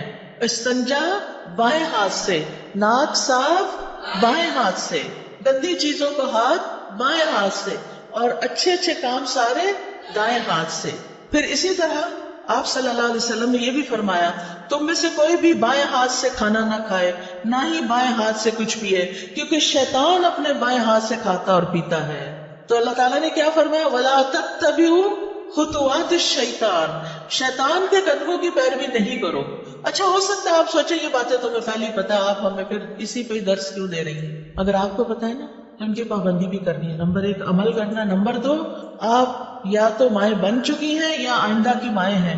آپ نے بچپن سے اپنے بچوں کی تربیت یہ کرنی ہے کہ انہوں نے دایاں ہاتھ ہی استعمال کرنا ہے، کھڑے ہو کے نہیں کھانا، بسم اللہ پڑھ کے کھانا ہے، اپنے سامنے سے کھانا ہے. کچھ لوگ کیا کرتے ہیں پلیٹ میں کبھی ادھر ہاتھ مارا، کبھی ادھر کبھی ادھر. نبی صلی اللہ علیہ وسلم نے اسے منع کیا ہے. اور خاص طور پر درمیان میں برکت اترتی ہے، درمیان سے اٹھا کے نہیں کھانا. کچھ لوگ کھانا ڈالتے ہیں نا بیچ میں سے ڈال رہے ہوتے ہیں. کہاں سے ڈالنا چاہیے؟ اپنے سامنے سے ڈالنا چاہیے. پھر ٹیک لگا کے نہیں کھانا، پھر پیٹ کے بل نہیں کھانا. آج کل کیا ہو رہا ہے، لوگ لیپ ٹاپ کھول لیتے ہیں، الٹے لیٹ جاتے ہیں، سامنے لیپ ٹاپ ہوتا ہے، ساتھ کوئی کھانے پینے کے سنیکس ہوتے ہیں، کوئی چپس رکھے ہوتے ہیں، کوئی کچھ اور چیزیں رکھی ہوتی ہیں، ساتھ ساتھ کام کر رہے تھے اور ساتھ ساتھ الٹے لیٹ کے کھاتے ہیں. نبی صلی اللہ علیہ وسلم نے اس سے بھی منع کیا ہے. اگر آپ کا بچہ موبائل لے کے الٹا لیٹ کے کھا بھی رہا ہے اور دیکھ بھی رہا ہے، ویسے تو الٹا لیٹنا ویسے ہی منع ہے، لیکن اگر کسی ضرورت کے تحت کوئی لیٹا بھی ہے تو اس وقت کھائے نہیں. پھر اسی طرح کھانے کو ضائع نہیں کرنا. کچھ لوگ دیکھتے ہیں کوئی چیز کہتے ہیں اچھا پھینکو اس کو، پر کھجور لیں گے اس کے اندر وہ چھوٹی چھوٹی لگ جاتی ہے نا سسری سی، تو کہتے ہیں نہیں یہ نہیں کھانی، پھینک دو. یہ اسراف ہے. نبی صلی اللہ علیہ وسلم کی سنت کیا ہے؟ آپ کے سامنے پرانی کھجور پیش کی گئی، آپ نے کھول کے اچھی طرح جائزہ لیا، سسریاں نکالی، صاف کیا اور باقی کھا لی. اگر کوئی لقمہ زمین پہ گر جاتا تھا تو آپ کیا کرتے تھے؟ اٹھا کے پھینک دو؟ نہیں، بلکہ اس کو صاف کر کے کھا لیتے تھے. نبی صلی اللہ علیہ وسلم نے فرمایا شیطان تم میں سے ہر ایک آدمی کے پاس اس کے ہر کام کے وقت موجود رہتا ہے، یہاں تک کہ کھانے کے وقت بھی. لہٰذا جب تم میں سے کسی کا لقمہ گر جائے تو چاہیے کہ اس کو کھا لے صاف کر کے اور اسے شیطان کے لیے نہ چھوڑے. کھانے کے بعد برتن کو کیا کرنا چاہیے؟ صاف کرنا چاہیے. ہم پہلے بے سوچے سمجھے برتن بھر لیتے ہیں، خاص طور پہ شادیوں میں. توجہ سے سنیے یہ بات، بڑی سخت تکلیف ہوتی ہے جب لوگ شادیوں پہ جاتے ہیں اور پلیٹوں کے اندر چھوٹے چھوٹے ٹیلے بنا لیتے ہیں کھانا ڈال ڈال کے، اور پھر 2-4 لقمے کھاتے ہیں، کوئی چھوٹے بچے کو ساتھ کھلایا اور باقی ساری کی ساری پلیٹ واپس. اس کا حساب کون دے گا؟ پہلے تھوڑا ڈال کے چکھ لیں کہ آپ کے حساب سے نمک پورا ہے یا نہیں، اور اگر پہلی دفعہ میں آپ کو ٹھیک لگتا ہے تو بس پھر دوبارہ اتنا ڈالیں جتنا آپ کو بھوک ہے کھانا ہے. کھانا زیادہ نہیں ڈالنا، نہ گھر میں، نہ شادیوں میں، پارٹیوں میں، نہ کسی کے گھر، کیونکہ وہاں انسان سوچتا ہے میرا کیا جاتا ہے، مجھے تو کوئی نقصان نہیں. اور کتنا کھانا ضائع ہوتا ہے. اور آپ کو پتا ہے کہ آپ ہی کے شہر میں کتنے لوگ رات کو بھوکے سوتے ہوں گے، آپ نے ان کے حصے کا بھی منگا کے پکا کے ضائع کر کے بنوں میں پھینک دیا. تو کھانے کے بعد برتن صاف کرنا ہے. اگر کسی وجہ سے بعض اوقات اندازہ نہیں ہوتا، کچھ چیزیں ایسی ہوتی ہیں ان کو کھا کے جلدی پیٹ بھر جاتا ہے، تو پھر اس کھانے کو الگ نکال لیں. اگر کوئی بلی وغیرہ ہے اس کو ڈال دیں، اگر کوئی چاول وغیرہ ہے اپنے گھر میں ایک ایسی کنالی رکھ دیں، کوئی ایسی ڈش رکھ دیں کہ جس میں بچا ہوا کھانا جا کے ڈال دیں، پرندے آئیں گے وہ کھا کے چلے جائیں گے، آپ کو ثواب ملے گا. میں تو جب روٹی خود بناتی تھی تو پیڑے کا آٹا ہوتا ہے نا، وہ اگر ہاتھوں کو لگ جاتا تھا تو میں اس کے لیے الگ برتن رکھتی تھی، اور صبح سے رات تک جتنے بھی اس کے اندر ہاتھ سے اترا وہ آٹا جمع ہوتا تھا وہ شام تک چھوٹی چھوٹی سوئیاں بن جاتا تھا سوکھ کے، پھر میں اس کو چڑیا کو ڈال آتی تھی. کیونکہ ذرے کا بھی وزن ہوگا نا قیامت کے دن، کے نہیں؟ ذرے کا وزن ہے نا. فَمَن يَعْمَلْ مِثْقَالَ ذَرَّةٍ خَيْرًا يَرَهُ وَمَن يَعْمَلْ مِثْقَالَ ذَرَّةٍ شَرًّا يَرَهُ. شر کیا ہے؟ ضائع کرنا. خیر کیا ہے؟ کسی کے فائدے میں لے آنا. اور مجھے امید ہے کہ آپ پرندوں وغیرہ کے لیے پانی بھی رکھتے ہوں گے. آج کل آپ دیکھیں بارشیں نہیں ہو رہی، سخت گرمی میں بھی پانی ڈالیں، لیکن سردی میں بھی پانی رکھیں. کبھی راستے میں دیکھتے نا پرندوں وغیرہ کو، میں سوچتی کہیں پانی نظر نہیں آ رہا، پتہ نہیں کہاں سے پیتے ہیں بیچارے، ان کو بھی پیاس لگتی ہوگی. تو آج کل بھی کچھ نہ کچھ پانی، یعنی برتن بنا چھوڑے گھر میں. اگر آپ کا چھوٹا سا بھی گھر ہے، کھڑکی کے باہر بھی چھوٹی سی جگہ ہے، تو وہاں ایک چھوٹی سی کوئی چیز لگا دیں، لیکن اپنے ساتھ دوسروں کا بھی خیال رکھیں. پھر اسی طرح صحت کو فائدہ دینے والی غذا کھائیں اور وہ چیزیں چھوڑ دیں جو صحت کو نقصان دیتی ہیں. ام منذر کہتی ہیں رسول اللہ صلی اللہ علیہ وسلم میرے گھر تشریف لائے، آپ کے ساتھ علی رضی اللہ عنہ بھی تھے، اور علی رضی اللہ عنہ بیماری سے اٹھے تھے، کمزور تھے. ہمارے ہاں کھجوروں کے خوشے لٹک رہے تھے، تو رسول اللہ صلی اللہ علیہ وسلم اٹھے اور ان سے کھانے لگے، اور حضرت علی بھی کھانے کے لیے اٹھے تو رسول اللہ صلی اللہ علیہ وسلم نے ان سے فرمایا رک جاؤ، ابھی تم کمزور ہو. چنانچہ وہ رک گئے، ان کو پرہیز بتایا آپ نے. ام منذر کہتی ہے میں نے جو اور چکندر پکائے ہوئے تھے وہ آپ کی خدمت میں پیش کیے، تو آپ نے فرمایا اے علی یہ لے لو، یہ تمہارے لیے زیادہ فائدے کی چیز ہے. کھانا کھا کے کیا کرنا چاہیے، شکر کیسے کرنا چاہیے؟ اس میں آپ دیکھیں سب سے پہلی دعائیں کون سی ہیں؟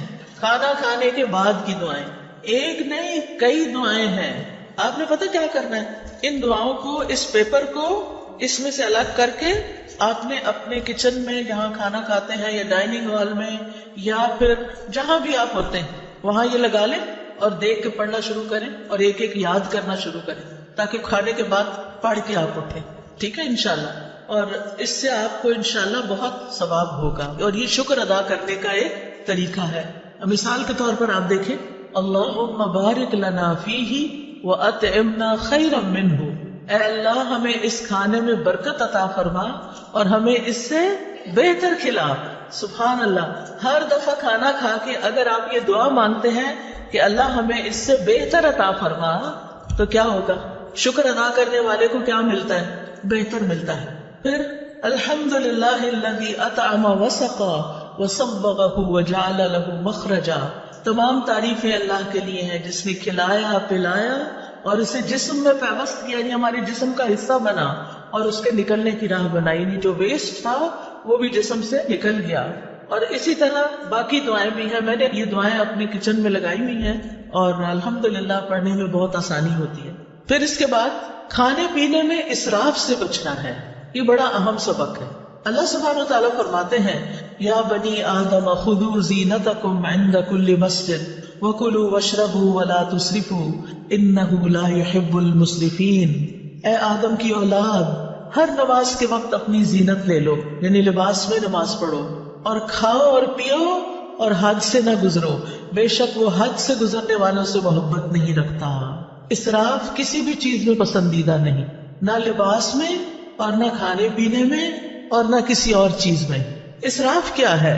نمبر 1 ضرورت سے زیادہ کھانا پینا. لوگوں کو اسراف کا مطلب نہیں پتا. ضرورت سے زیادہ کھانا پینا، کھانے کی حرص، اور ایک وقت میں کئی چیزیں کھانا. یہ بھی کھا لو، وہ بھی کھا لو، وہ بھی چکھ لو، یہ بھی کھاؤ، یہ بھی کھاؤ. اس وقت تو پتہ نہیں چلتا لیکن جب ہضم ہونے پہ آتا ہے تو پھر تکلیف شروع ہو جاتی ہے. نمبر 2 ان چیزوں میں حد سے زیادہ خرچ کرنا. ایک ہے ضرورت سے زیادہ کھانا اور دوسرا ضرورت سے زیادہ خرچ کرنا. مثلا آپ گروسری کے لیے گئے ہیں، آپ وہاں دیکھتے ہیں سجے ہوئی چیزیں ہیں، زبردست سبزی پڑی ہے اور زبردست چیزیں اور پیکنگ اس میں پڑی ہیں. آپ کہتے ہیں پتہ نہیں پھر کیا بھائی یہ بھی لے لو، یہ بھی لے لو، یہ بھی خرید لو، یہ بھی خرید لو، یہ بھی خرید لو. اب آپ دیکھیں مشکل کیا ہو گئی ہے کہ بڑے بڑے سٹورز بن گئے ہیں، بڑے بڑے مالز بن گئے. اگر آپ نے ایک سمپل چائے بھی لینی ہے تو پہلے زمانے میں کیا ہوتا تھا، چھوٹی سی کارنر پہ دکان ہوتی تھی، وہاں ایک ہی قسم کی زیادہ زیادہ 2 قسم کی چائے پڑی ہوتی تھی اور آپ جو پیتے تھے وہی چائے دوبارہ کسی بچے کو بھی پیسے دے کے منگا لیتے تھے. اب کیا ہوتا ہے، آپ مال میں جاتے ہیں اور چائے کی اتنی قسمیں ہیں کہ آپ کہتے ہیں کہ اچھا یہ بھی آ گئی، یہ تو لگتا بہت اچھی ہوگی، چلو یہ بھی ٹرائی کر لیتے ہیں، وہ بھی، یہ بھی، وہ بھی، بہت ساری چائے خرید کے گھر لے آتے ہیں. طرح طرح. اب تو مجھے لگتا ہے ہر چیز کی چائے بن گئی ہے. اچھا اب گھر لاتے ہیں, اب آپ ایک پیتے ہیں, آپ کو ہائے ہائے یہ تو اچھی نہیں لگی, اس کو پرے پھینکو, پھر دوسری, پھر تیسری, اور کچھ تو کھولنے کی نوبت نہیں آتی, اور پھر ایسے ہی پیک ڈبے جب ایکسپائر ہو جاتی ہے نا ڈیٹ, تو پھر اٹھا کے کیا کرتے ہیں, بن میں پھینک دیتے ہیں. نہ اپنے کام آئی نہ کسی اور کے کام آئی. یہ آپ نے کیا کیا؟ اسراف. سمجھ آئی اسراف کی؟ کس کس کو اسراف کی سمجھ آئی؟ الحمدللہ. نمبر 1 زیادہ کھانا, نمبر 2 کھانے پہ زیادہ خرچ کرنا, اور نمبر 3 ہے حرام میں پڑنا, حرام چیزیں کھانا, نقصان دہ چیزیں کھانا. تو اللہ سبحانہ وتعالیٰ نے کیا فرمایا؟ کھاؤ پیو لیکن اسراف نہیں کرو. نبی صلی اللہ علیہ وسلم نے فرمایا کھاؤ اور پیو, پہنو اور صدقہ کرو, لیکن اسراف نہ کرو, نہ تکبر کرو. ابن عباس کہتے ہیں جو تمہارا جی چاہے کھاؤ, جو تمہارا جی چاہے پہنو, مگر 2 باتوں سے ضرور بچو, اسراف اور تکبر. تکبر کیوں؟ کیونکہ عام طور پر لوگ اپنا آپ دکھانے کے لیے, اپنے آپ کو بڑا ظاہر کرنے کے لیے قیمتی سے قیمتی, مہنگے سے مہنگے کپڑے پہنتے ہیں, اور قیمتی سے قیمتی چیزیں خرید کے رکھ لیتے ہیں صرف دکھاوے کے لیے, استعمال کچھ بھی نہیں کرتے. تو پھر کیا کہا ابن عباس نے؟ یعنی اللہ کی نعمتیں کس لیے بنی ہیں, کس لیے اگائی ہیں اللہ نے, کس لیے پیدا کی؟ ہمارے لیے. کلوا مما رزقناکم, یعنی جو ہم نے تمہارے لیے تمہیں رزق دیا اس میں سے کھاؤ, جو آپ کی حیثیت ہے, استطاعت ہے, وقت ہے, کھاؤ, لیکن کیا نہ کرو, اسراف نہ کرو. اور پہننا بھی جو تمہیں پسند ہے. اللہ تعالیٰ نے جو طریقے بتائے ہیں پہننے کے, ننگے نہیں ہونا, چست کپڑے نہیں پہننے, سی تھرو کپڑے نہیں پہننے, اور اسراف نہیں کرنا, یعنی اپنی لمٹس دیکھ کے خرچ کرنا ہے. اگر آپ کے والد کی تنخواہ ہی 1 لاکھ ہے مثلاً, اور آپ اپنی شادی کا جوڑا بھی 1 لاکھ کا بنوا رہی ہیں, تو کیا یہ جائز ہوگا؟ یہ کیا ہوگا؟ اسراف ہوگا. اور جب ایسا نہیں ہوتا کہ وہ گھر میں افورڈ نہیں کر سکتے, تو وہ بیچارے کیا کرتے ہیں, پھر قرض اٹھاتے ہیں یا کسی سے صدقہ مانگتے ہیں کہ میری بیٹی کی شادی ہے مجھے مدد دو. اور بیٹی صاحبہ ایک دفعہ وہ جوڑا پہننے کے بعد دوبارہ کبھی نہیں پہنتی, اور سنبھال کے رکھتی ہے, کسی اور کو بھی نہیں دیتی. کیا اس جوڑے کا حساب ہوگا؟ کیا اس کے بارے میں پوچھ ہوگی؟ اور تکبر کیا ہے کہ ایسا کپڑا پہنوں جو کسی نے نہ پہنا ہو, تاکہ میں سب سے بڑی, الگ, زیادہ خوبصورت نظر آؤں. اور پھر جب آپ دیکھتے ہیں کہ آپ کے کپڑے سب سے اچھے ہیں, تو پھر آپ اپنے آپ کو کیا سمجھنے لگتے ہیں کہ ہم بڑے عقل مند ہیں, ہم جیسا کوئی نہیں. یہ چیز میں اللہ تعالیٰ کو پسند نہیں. نبی صلی اللہ علیہ وسلم جب اپنے صحابہ میں بیٹھے ہوتے تھے تو کوئی پہچان نہیں سکتا تھا جو باہر سے آتا تھا. آپ ایسے ڈریسز نہیں پہنتے تھے کہ جس سے آپ بہت دوسروں کے مقابلے میں نمایاں ہوں. اس آیت کے بارے میں طبیب کہتے ہیں کہ اس میں پوری طب شامل ہو گئی, یعنی کھانا پینا ہے لیکن اسراف نہیں کرنا, تو آپ بیماری نہیں ہوں گے. پھر اسی طرح یہ کہ کھانا پینا زندگی کا مقصد نہ ہو, اعتدال کے ساتھ بقدر ضرورت کھایا جائے. نبی صلی اللہ علیہ وسلم نے بدترین امتیوں کی کچھ خصوصیات بتائی ہیں. ہم سب اپنے بارے میں غور کریں کہ کہیں وہ ہم تو نہیں. بدترین امتی کون ہے؟ رسول اللہ صلی اللہ علیہ وسلم نے فرمایا ان قریب میری امت میں ایسے لوگ ہوں گے جو طرح طرح کے کھانے اور رنگ برنگے مشروب طلب کریں گے. طلب کا کیا مطلب ہوتا ہے؟ آرڈر کرنا. طرح طرح کے کھانے اور رنگ برنگے مشروب طلب کریں گے. مثلاً آپ گئے ہیں کسی ریسٹورینٹ میں, آپ اٹھاتے ہیں مینیو, سارے اٹھا کے بیٹھ جاتے ہیں, پھر ہر کوئی کیا کہتا ہے, مجھے یہ کھانا ہے, مجھے یہ کھانا ہے, اس کو یہ کھانا ہے, اس کو یہ کھانا. کافی ٹائم تو پہلے سلیکشن میں لگتا ہے, پھر آپ آرڈر کرتے ہیں, پھر گھنٹہ بھر کے بعد وہ کھانا آتا ہے, اور رنگ کا, اچھا یہ بھی منگا لیتے ہیں, یہ بھی منگا لیتے ہیں, یہ بھی ہو جائے, یہ بھی ہو جائے. اور ڈرنک میں پیپسی بھی ہو جائے, فانٹا بھی ہو جائے, فلان بھی ہو جائے, فلان بھی, جوس بھی ہو جائے. یہ ہے طلب کرنا. اور فرمایا طرح طرح کے کپڑے پہنیں گے, گفتگو میں بے احتیاطی کریں گے, یعنی بولتے وقت نہیں سوچیں گے کہ کسی بڑے سے بات کر رہے ہیں یا چھوٹے سے کر رہے ہیں, سچ بول رہے ہیں یا جھوٹ بول رہے ہیں. اور طرح طرح کی سواریوں پہ سوار ہوں گے. جن کے پاس ذرا زیادہ دولت آ جاتی ہے, پھر ان کو کیا شوق لگ جاتا ہے, ضرورت ہو یا نہ ہو, یہ گاڑی کا ماڈل بھی ہو, یہ بھی ہو, یہ بھی ہو, یہ بھی ہو. فرمایا وہ میری امت کے بدترین لوگ ہوں گے. آپ کے پاس اللہ کا دیا وہ بہت کچھ ہے, کھائیں, منع نہیں ہے, لیکن اسراف نہیں کرنا. ایک وقت میں بہت طرح کے کھانے نہیں کھانے, ایک وقت میں بہت قسم کے مشروب نہیں پینے.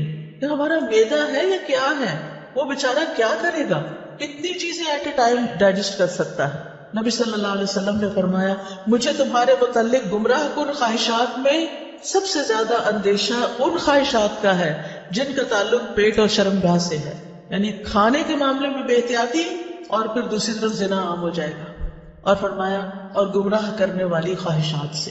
ابن قیم کہتے ہیں دل کو بگاڑنے والی 5 چیزیں ہیں: لوگوں سے زیادہ گھل مل کے رہنا، خواہش پرستی، اللہ کے علاوہ کسی اور سے دلی تعلق رکھنا، زیادہ کھانا، زیادہ سونا۔ یہ 5 چیزیں دل کو خراب کرنے والی ہیں۔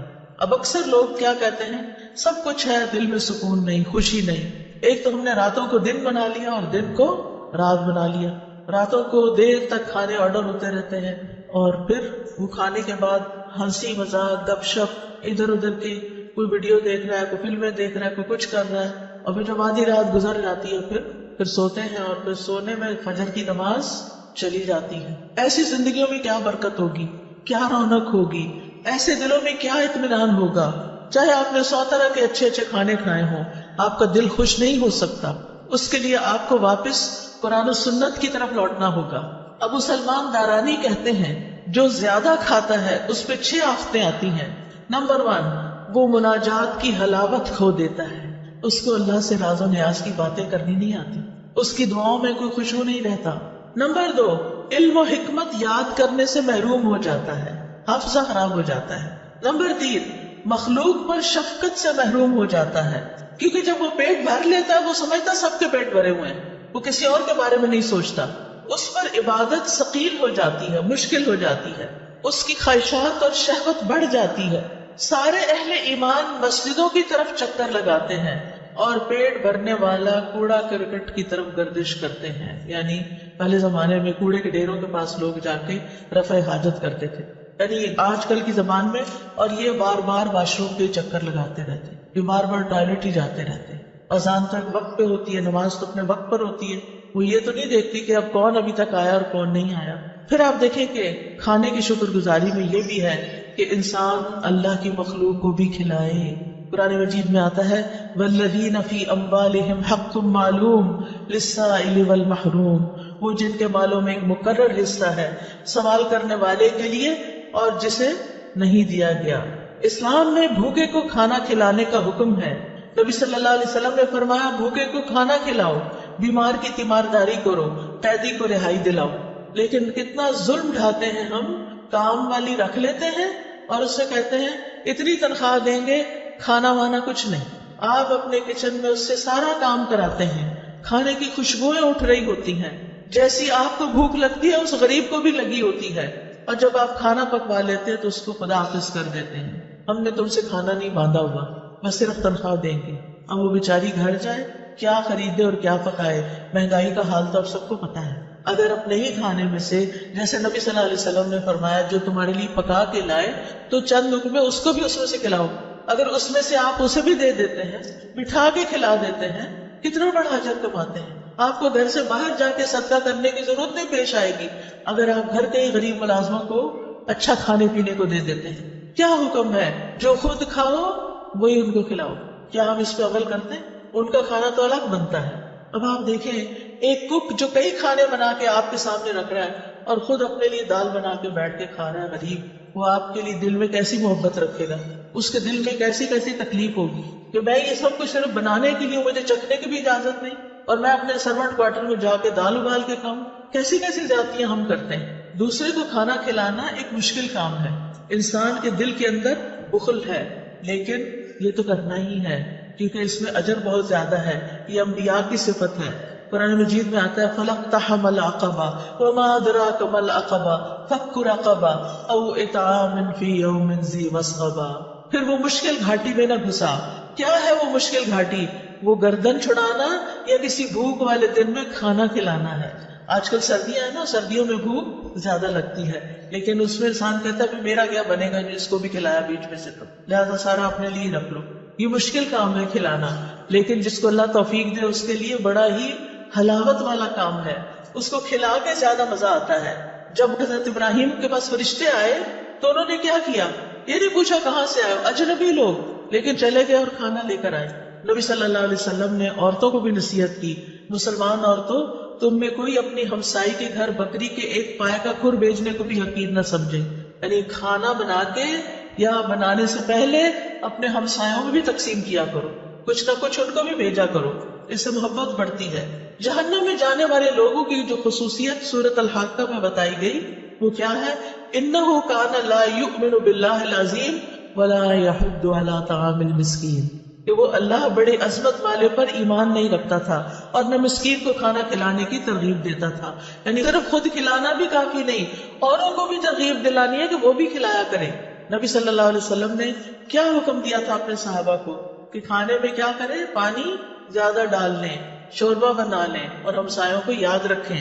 ابو درداء رضی اللہ عنہ اپنی بیوی کو مساکین کی وجہ سے زیادہ شوربہ بنانے کی ترغیب دیتے، اور لیٹلی آپ دیکھیں کہ ہم لوگوں کے کھانے کا سٹائل کیا ہو گیا ہے، شوربے والے کھانے تو غائب ہوتے جا رہے ہیں۔ اب ہم سب کی پسند کیا ہے؟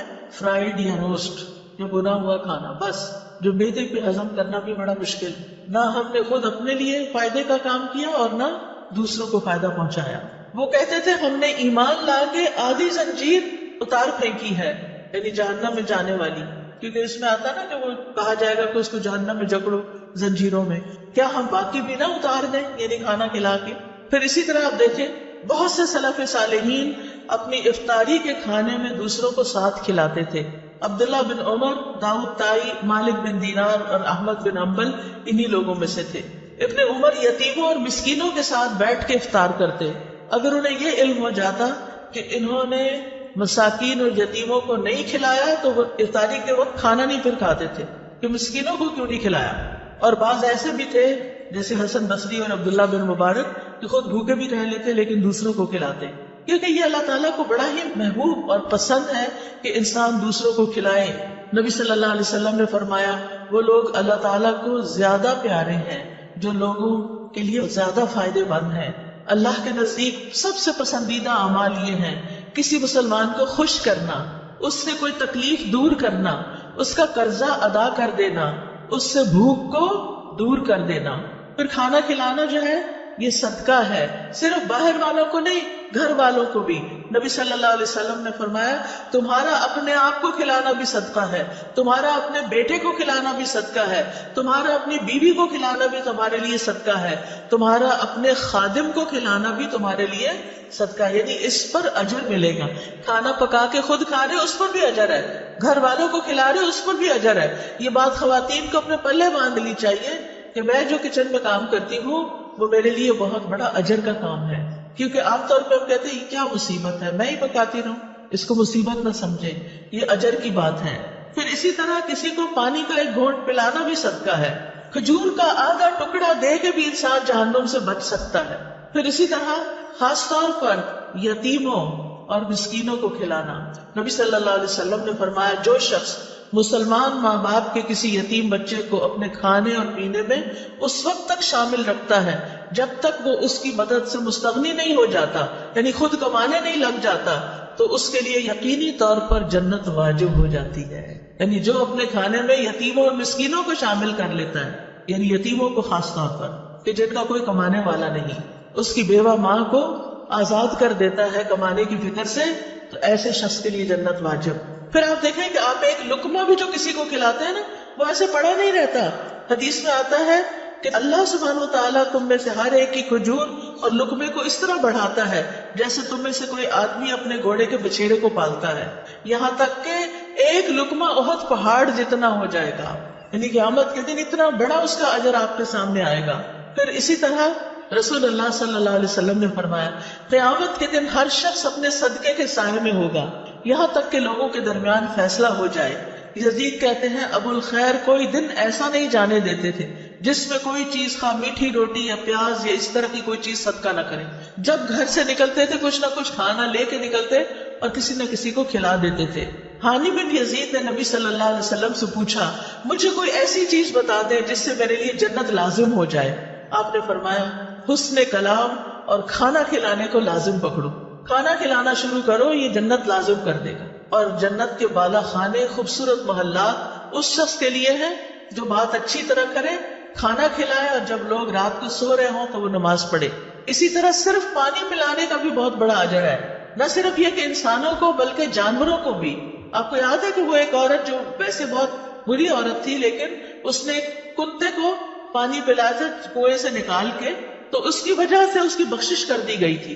پھر اسی طرح آپ دیکھیے کہ کوئی شخص اگر کسی کو ہدیے میں چاندی یا سونا دے یا مشکیزہ دے یا کسی کو دودھ پلا دے تو یہ ایسا ہے جیسے غلام کو آزاد کر دے. اب سونا چاندی دینا تو بڑا مشکل ہو گیا ہے کیونکہ بڑا ہی مہنگا ہو گیا، لیکن دودھ پلایا جا سکتا ہے غلام کو، اور دودھ پلانا ایسا ہے جیسے ایک غلام آزاد کرنا. آج کل غلام بھی نہیں ہے، اور خالص دودھ اگر کسی کو آپ پلاتے ہیں تو اور بڑا اجر ہے. تو ایسے معاملات میں دل کو کھلا کرنا ہے. ہم یا تو کچھ کسی کو کھلاتے نہیں یا بہت بڑی دعوت کرتے ہیں اور اس میں اسراف کرتے ہیں. اعتدال میں رہیے، جو میسر ہے جو خود کھاتے ہیں وہی کھلاتے رہیے، دوست کو، احباب کو، مہمان کو، رشتہ داروں کو، ہمسایوں کو، نوکروں کو، تو انشاءاللہ اس سے اجر ثابت ہو جائے گا. اب آخر میں ایک چھوٹا سا واقعہ سناؤں گی.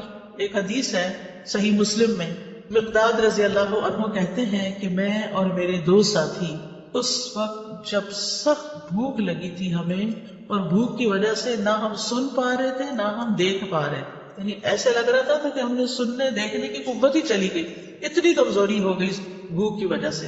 ہم خود کو رسول اللہ صلی اللہ علیہ وسلم کے صحابہ پہ پیش کرتے رہے کہ ان کو بتائیں کہ ہمیں بھوک لگی ہے، لیکن کوئی ہمیں بطور مہمان قبول کرنے پہ تیار نہ ہو سکتا ان کے اپنے گھر میں کچھ نہ ہو. پھر ہم نبی صلی اللہ علیہ وسلم کی خدمت میں حاضر ہوئے، آپ ہمیں اپنے گھر لے گئے. وہاں 3 بکریاں تھیں. نبی صلی اللہ علیہ وسلم نے فرمایا تم لوگ مشترکہ طور پر ہم سب کے لیے ان کا دودھ نکالا کرو، یعنی تم بھی پیو ہم بھی پیئیں گے، سب مل کے نکالو. ہم ان کا دودھ نکالتے اور ہر شخص اپنا حصہ پی لیتا، اور نبی صلی اللہ علیہ وسلم کے حصے کا دودھ اٹھا کے رکھ دیتے کہ جب آپ تشریف لائیں گے تو آپ بھی پی لیں گے. آپ رات کے وقت تشریف لاتے، سلام کرتے، کسی سوئے ہوئے کو نہ جگاتے اور جاگنے والے کو سلام سنا دیتے، یعنی آہستہ سے سلام بول دیتے. پھر آپ مسجد میں تشریف لاتے، نماز پڑھتے، پھر واپس آ کر اپنے حصے کا دودھ پیتے. رات کو آپ دودھ پیتے تھے. آپ رات کو تشریف لاتے اس طرح کہ جو سوئے ہوئے ہیں ان کو جگاتے نہیں تھے. ہمارے ہاں تو کیا ہوتا ہے کہ بیوی بیچاری تھک ہار کے سوئی بھی ہو اور مرد خود بھی آتا ہے لیٹ اور پھر ساتھ 2-4 مہمان بھی لے آتا ہے، کہتا ہے کہ اٹھو آپ ان کو کھلاؤ. یہ زیادتی والی بات ہے، ایسے نہیں کرنا چاہیے. اگر مہمانوں کو لانا ہے تو پہلے سے بتائیں اور پھر ان کا انتظام ایسے ہو کہ کسی سونے والے کو جگایا نہ جائے. پھر کہتے ہیں کہ ایک رات میرے پاس شیطان آ گیا. اس وقت میں اپنے حصے کا دودھ پی چکا تھا. اس نے کہا محمد صلی اللہ علیہ وسلم انصار کے پاس جاتے ہیں، وہ ان کو ہدیے اور تحفے دیتے ہیں اور آپ ان کے ہاں سے لے لیتے ہیں، اور یہ جو تھوڑا سا دودھ پڑا ہے رسول اللہ صلی اللہ علیہ وسلم کو اس کی کوئی ضرورت نہیں، یعنی خود ہی پی جاؤ. بعض اوقات ایسا ہوتا ہے نا کہ ہمیں کہا جاتا ہے یہ تمہارا اور فلاں کا، ہم پی لیتے ہیں کھا لیتے ہیں، ہم کہتے ہیں اچھا پتہ نہیں وہ آئے گی کہ نہیں، وہ بھی کھا لو. یہی معاملہ ہوا یہاں. کہتے ہیں میں دودھ کے پاس گیا، وہ بھی دودھ پی لیا جو کس کے لیے رکھا ہوا تھا؟ رسول اللہ صلی اللہ علیہ وسلم کے لیے. اور جب وہ دودھ میرے پیٹ کے اندر چلا گیا اور مجھے یہ یقین ہو گیا کہ اب یہ واپس میں نہیں نکال سکتا، تو شیطان نے مجھے پریشان کرنا شروع کر دیا. کہتا ہے افسوس تم پر، تم نے یہ کیا کیا. یہ ہے شیطان، پہلے اس عمل کو خوشنما بنا دیتا ہے، جب کر لیتے ہیں تو پھر پریشان کرتا ہے کہ تم نے ٹھیک نہیں کیا، اور بے چینی لگا دیتا ہے. تم نے محمد صلی اللہ علیہ وسلم کا بھی حصہ پی لیا، اب وہ آئیں گے تو ان کو دودھ نہیں ملے گا اور ہر صورت تمہارے خلاف بد دعا کریں گے، پھر تم ہلاک ہو جاؤ گے، تمہاری دنیا آخرت برباد ہو جائے گی. اب یہ شیطان یہ دل میں وسوسے ڈال رہا ہے کس کے؟ ان صحابی کے مقداد کے.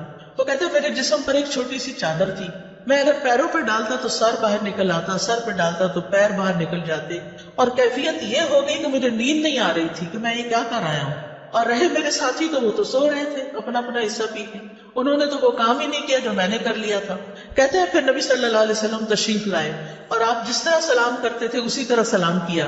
پھر آپ مسجد میں آئے، نماز پڑھی، پھر آپ دودھ کے پاس آئے، اس کا برتن کھولا تو اس میں کچھ بھی نہیں تھا، وہ تو پی لیا گیا تھا. آپ نے آسمان کی طرف سر اٹھایا تو میں نے دل میں کہا اب تو ضرور میرے خلاف بد دعا ہوگی اور میں ہلاک ہو جاؤں گا. شیطان ایسی بدگمانیاں بھی ڈالتا ہے، لیکن آپ نے دعا کی اللہم اطعمنی واسقی من سقانی، اللہ جو مجھے کھلائے اسے تو کھلا اور جو مجھے پلائے تو اسے پلا.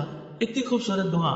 یہ سن کر وہ چادر سے باہر آ گئے کیونکہ جاگ ہی نہیں تو ان کو نیند نہیں آ رہی تھی مقداد کو، اور اسے جسم پر مضبوطی سے باندھ دیا. چھری لی اور بکریوں کی طرف چل پڑا کہ ان میں سے کون سب سے زیادہ فربا موٹی ہے، میں اس کو رسول اللہ صلی اللہ علیہ وسلم کے لیے ذبح کر دوں. میں نے دیکھا تو اس کے تھن دودھ سے بھرے ہوئے تھے، بلکہ سب بکریوں کے تھن دودھ سے بھرے ہوئے تھے. میں نے محمد صلی اللہ علیہ وسلم کے گھر والوں کے برتنوں میں سے وہ برتن لیا جس میں وہ دودھ دھوتے تھے. پھر میں نے اس میں دودھ دوہا حتیٰ کہ برتن پہ جھاگ آ گیا، یعنی بہت زیادہ وہ جب دھاریں لگاتے ہیں نا تو جھاگ آتی ہے. پھر میں اسے لے کر حضور صلی اللہ علیہ وسلم کی خدمت میں آیا. آپ نے فرمایا تم لوگوں نے رات کو اپنا مشروب پی لیا تھا؟ میں نے عرض کیا اللہ کے رسول آپ بھی پی لیجئے. آپ نے دودھ پی لیا، پھر مجھے دیا. میں نے کہا اللہ کے رسول آپ اور پیجئے. آپ نے پھر پی لیا اور برتن دوبارہ مجھے دیا. جب میں نے جان لیا کہ رسول اللہ صلی اللہ علیہ وسلم سیر ہو چکے ہیں اور میں نے آپ کی دعا کو پا لیا ہے، یعنی یہ دعا تو مجھے لگی کہ اللہم اتم من اطعمنی واسقِ من سقانی، تو میں ہنسنے لگ گیا. ہنستے ہنستے زمین پہ گر گیا. آپ نے فرمایا مقداد یہ ایک بری خصلت ہے، یہ کوئی اچھا اخلاق نہیں ہے کہ ہنستے ہنستے نیچے گرو. کئی لوگ ایسا کرتے ہیں تو ایسا نہیں کرنا چاہیے. میں نے کہا اللہ کے رسول میرے ساتھ تو یہ معاملہ ہوا تھا آج اور میں نے اس طرح کیا. آپ نے فرمایا یہ دودھ اس وقت جو تمہیں ملا اللہ کی رحمت کے سوا کچھ نہ تھا. تم نے مجھے اس وقت کیوں نہ بتا دیا، ہم اپنے ساتھیوں کو بھی جگا دیتے اور وہ بھی اس رحمت میں سے اپنا حصہ پا لیتے. میں نے کہا اس ذات کی قسم جس نے آپ کو حق کے ساتھ بھیجا ہے، جب یہ دودھ آپ نے پی لیا اور آپ کے ساتھ میں نے بھی پی لیا تو اب مجھے کوئی پرواہ نہیں کہ کس نے پیا اور کس نے نہیں پیا. بس میرا کنسرن یہی تھا. تو اس حدیث سے کچھ باتیں پتہ چلتی ہیں. سب سے پہلی بات تو یہ کہ نبی صلی اللہ علیہ وسلم بھوکے بے سہارا بے آسرا لوگوں کو اپنے گھر لے آتے تھے، اپنے پاس پناہ دیتے تھے، ان کا خیال رکھتے تھے. دوسری بات یہ کہ یہ حدیث نبوت کے دلائل میں سے ایک دلیل ہے. تیسری بات یہ کہ جب آپ دیر سے بھی رات کو آتے گھر تو سلام کیا کرتے تھے. جو جاگ رہا ہوتا سن لیتا اور جو سونے والا ہوتا وہ ڈسٹرب نہیں ہوتا تھا. اس سے پتہ چلتا ہے کہ آپ سونے والے کی نیند کا خیال رکھتے تھے اور ہمیں بھی رکھنا چاہیے. پھر اسی طرح شیطان دوسروں کے حصے کو خوشنما بنا کے دکھاتا ہے اور اس کو استعمال کرنے کی ترغیب دیتا ہے، اور شیطان مومن کو پریشان اور مایوس کرتا ہے. پھر نبی صلی اللہ علیہ وسلم کا عمدہ اخلاق بھی پتہ چلتا ہے کہ کس طرح آپ نے چشم پوشی کی، صبر سے کام لیا اور کس طرح آپ نے دعا کی. اپنا حصہ نہیں ملا تو دعا کر لی. اگر کبھی یہ ہو ہمارے ساتھ کہ ہمارا کوئی بہن بھائی ہمارا کوئی حصہ کھا پی جائے، ہم کیا کریں گے؟ دعا دیں گے یا لڑائی ڈال دیں گے؟ آئندہ سے کیا کریں گے؟ لڑائی نہیں کریں گے بلکہ دعا دیں گے. نبی صلی اللہ علیہ وسلم کھانا کھلانے والے کو بھی دعا دیا کرتے تھے. ابن قیم لکھتے ہیں کہ آپ کی صفات میں سے یہ بات تھی، آپ کے اخلاق میں سے بھی، کہ جب کسی کے پاس کچھ کھاتے تو وہاں سے نکلتے نہیں تھے جب تک ان کے لیے دعا نہ کر دیں. تو آپ کسی کے بھی گھر جائیں کچھ بھی کھائیں تو کیا کریں؟ ان کو دعا دیں. پھر یہ کہ دوسروں کو اپنی ذات میں ترجیح دینا اور انہیں آگے رکھنا. نبی صلی اللہ علیہ وسلم کے اپنے بھی حالات بہت اچھے نہیں تھے، لیکن آپ ان کو بھی گھر لے آئے جن کے پاس کچھ کھانے پینے کو نہیں ہوتا تھا. جو اصحاب صفہ تھے، اصحاب صفہ وہ ہجرت کر کے آئے تھے مختلف علاقوں سے، وہ مدینہ کے رہنے والے نہیں تھے، لہٰذا ان کے پاس وہ سب کچھ نہیں تھا. پھر آپ دیکھیے کہ آخری چیز کہ کھانا کھلانے والے کو دعا دینی چاہیے اور پہلے کھانا کھا کر خود دعا اپنے لیے پڑھنی چاہیے. یہ دعائیں میں پڑھ دیتی ہوں، ساری پروننسیشن آپ سن لیں تاکہ آپ کو بعد میں پڑھنا آسان ہو. اللہم بارک لنا فیہ واطعمنا خیرا منہ. اے اللہ ہمیں اس کھانے میں برکت عطا فرما اور ہمیں اس سے بہتر کھلا. الحمدللہ الذی اطعم وسقا وسوغہ وجعل لہ مخرجا. تمام تعریفیں اللہ کے لیے ہیں جس نے کھلایا پلایا اور اسے جسم میں پیوست کیا اور اس کے نکلنے کی راہ بنائی. الحمدللہ کثیرا طیبا مبارکا فیہ غیر مکفی ولا مودع ولا مستغنی عنہ ربنا. سب تعریف اللہ کے لیے ہے جو پاکیزہ ہے، کثیر ہے، مبارک ہے. اس کھانے کو ہم کافی نہیں سمجھتے اور نہ اس کو چھوڑتے ہیں. اے ہمارے رب، نہ ہم اس سے بے پرواہ ہو سکتے ہیں. یعنی یہ نہیں کہ یہ آخری دفعہ ہے اور یہی کافی ہے، یہ کافی نہیں ہے، آئندہ بھی کھانا ہے ہمیں.